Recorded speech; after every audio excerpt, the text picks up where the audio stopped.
Alcohol is a very dangerous and addicting substance. Alcohol use is the third leading lifestyle-related cause of death in the United States.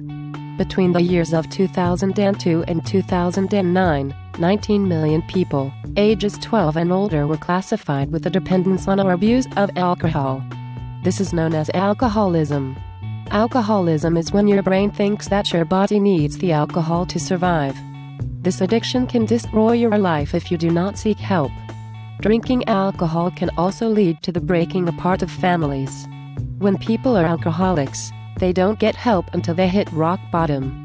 They can lose their jobs, friends, and sometimes even lose their families before they ever decide to get help. In 1990, Georgia had 540 alcohol-related fatalities. Drinking alcohol impairs your judgment. People may think that they can drive, but in reality they can't. Some drunk drivers may not get a wreck, however they will eventually get caught.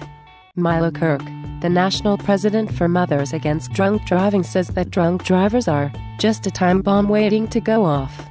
They end up killing themselves or someone else or both. Drinking alcohol is not something to mess around with. People may think that drinking is the cool thing to do at the time, but I guarantee they won't be thinking that when they are sitting behind bars or laying in a hospital bed for alcohol poisoning or alcoholism.